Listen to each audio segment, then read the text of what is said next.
So, Dead Cells is a roguelike Metroidvania hybrid video game that was released, I believe, today to rave reviews. Right now on Metacritic, it's sitting at right around a 92, with websites like GameSpace awarding a score of 100, Nintendo Insider also a 100. Then we have IGN even giving it a 9.7 out of 10, with their Nintendo editor Philip Mewson saying in his review of the game, Dead Cells is one of the most satisfying action games he's ever played. But there's one big problem. This IGN editor's review seems to be a direct ripoff of a small YouTuber's which was uploaded a few weeks ago. This YouTuber being Boomstick Gaming, who uploaded his Dead Cells review on July 24th. And he recently made a video showing the similarities between his review and the IGN editors. Within the description of this video, he states, "I published my Dead Cells review last week and today IGN put out their written and video reviews. It's kind of flattering, but the gentleman doing the review 100% had my video up on his computer while he was quote-unquote writing his review for Dead Cells and copied from a lot of my script. The entire structure of my video is copied and many sentences are almost identical with high school levels of word changing to attempt to counter plagiarism. What does one even do about this, and does this devalue his review,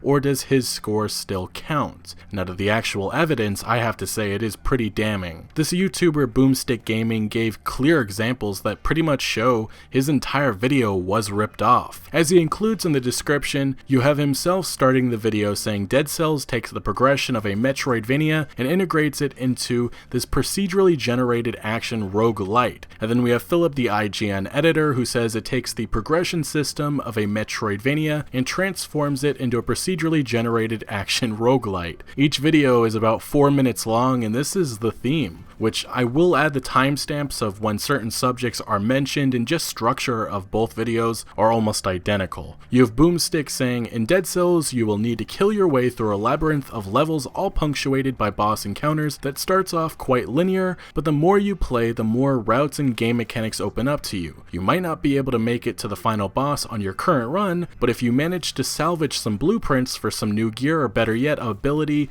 altering rune, it makes it all worth your while." And then Philip, the IGN editor, saying, "In Dead Cells, you fight your way through a ever-changing labyrinth of levels with branching paths. You're almost guaranteed not to make it all the way through on every run, but as your efforts lead you to blueprints that unlock new gear, it makes it all worth your while." I'll have a link in the description to Boomstick's video covering all of this, but I do want to include at least a few clips from his video showing the similarities between the two, which I'll use an example that was at the 2-minute and 30-second mark and the 3-minute and 7-second mark of both videos. Dead Cells only falters slightly with some repetition setting in, especially on the early areas and during longer play sessions. Dead Cells does falter slightly with some repetition, but it's only felt in its earlier areas and during the extended play sessions. Dead Cells figures out an intriguing way to have your roguelite and Metroidvania experience all in one by focusing on your failures and urging you to try something new the next time. Dead Cells strikes a perfect and engaging balance between the Metroidvania and roguelite experiences by focusing on your failures and urging you to experiment each time you do fail. Bad boys, what you gonna do? What you gonna do when they come for you? Bad boys, bad boys.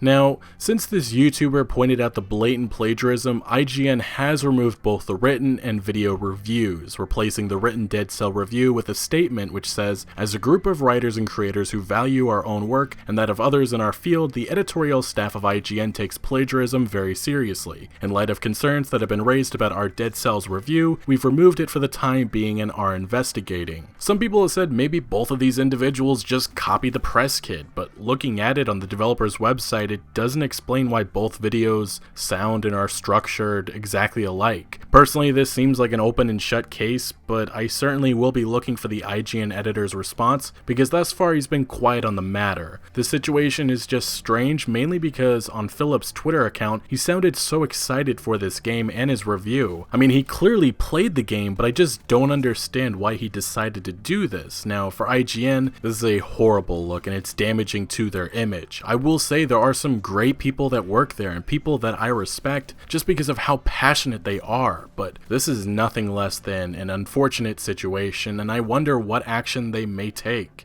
I really just can't understand, and I'm puzzled by why this journalist thought he would get away with this, especially in this present day. Anyway, what do you think of this mess? Just let me know your thoughts in the comment section below, but thank you for watching. Make sure to leave a like if you did enjoy this video or found any informative value, and consider subscribing for much more videos, and I'll see you later.